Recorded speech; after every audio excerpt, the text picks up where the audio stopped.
Fried rice তো অনেক রকমই হয়। আমি আজকে তৈরি করেছি মশলাদার সবজি ফ্রাইড রাইস।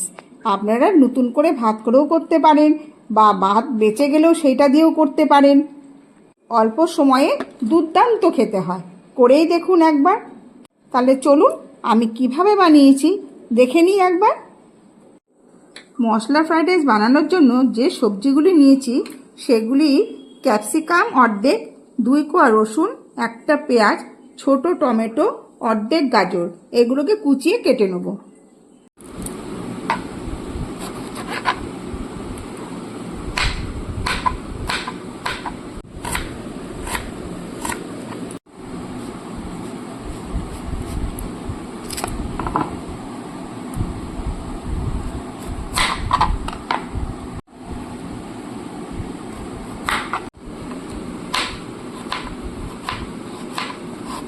সবজিগুলো সব কুচিয়ে কাটা হয়ে গেছে। ভাত করার সময় 2টো তেজপাতা, এলাচ আর দারচিনি, লবঙ্গ দিয়ে দেবো। ভাতের ভিতরে কাঁচা তেজপাতাটা দিলে খুব সুন্দর গন্ধ বেরোবে, তাই কাঁচা তেজপাতাই ব্যবহার করছি। কাঁচা লঙ্কাটাও চিড়ে রেখেছি। চালটা আমি 5 মিনিট ভিজিয়ে রেখেছিলাম। জলের মধ্যে তেজপাতা, গোটা গরম মশলা দিয়ে দিয়েছি। এবার চালটা ছেড়ে দিচ্ছি। আমি কিন্তু আজকে বাঁশকাঠি চাল ব্যবহার করছি। আপনারা চাইলে যে কোনো চাল দিয়ে এই রেসিপিটা বানাতে পারেন। ভাত হয়ে গেছে, এবার ভালো করে ফ্যানটা ঝরিয়ে নেব। এই রান্নাটা করার জন্য সাদা তেলটা ব্যবহার করছি।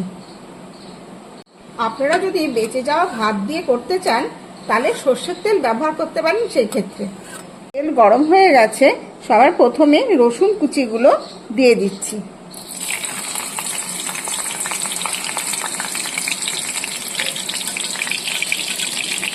এবার পেঁয়াজ কুচিগুলো দিয়ে দিলাম।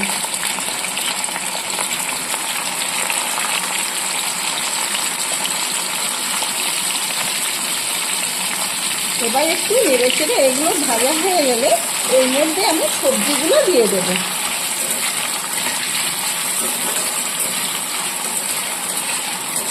পেঁয়াজটা ভাজা হতে হতে বাকি সবজিগুলোও দিয়ে দিচ্ছি।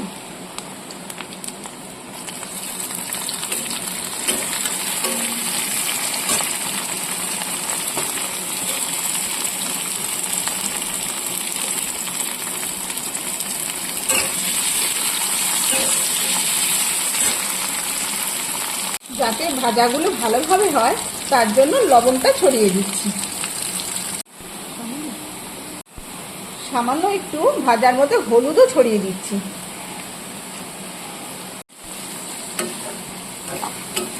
ভাজার মধ্যে আমি ডিম ফাটিয়ে দিচ্ছি, 2টো ডিম দিচ্ছি।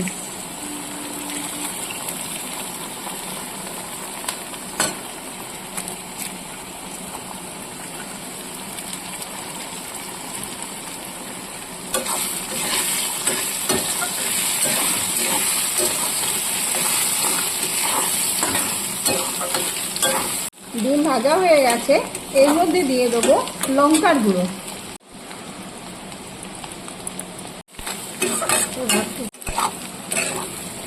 সবজি ডিম সব ভাজা হয়ে গেছে, এইবারে আমি ভাতটা ছেড়ে দেবো।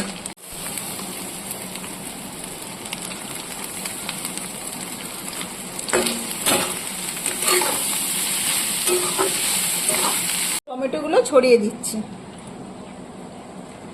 ভাজার সময় নুন দিয়ে দিয়েছিলাম, আবার স্বাদ অনুযায়ী একটু লবণ দিয়ে দিচ্ছি।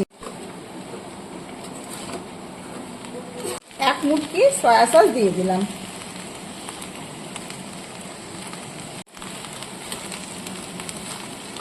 এইবারে ভালো করে নাড়াচাড়া করে নামিয়ে দেব।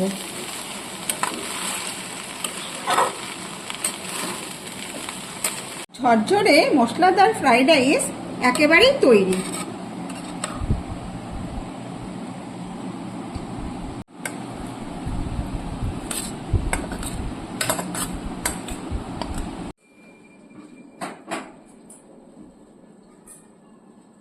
এই চিড়ে রাখা কাঁচা লঙ্কাগুলি এই ফ্রাইড রাইসের উপরে ছড়িয়ে দিলাম।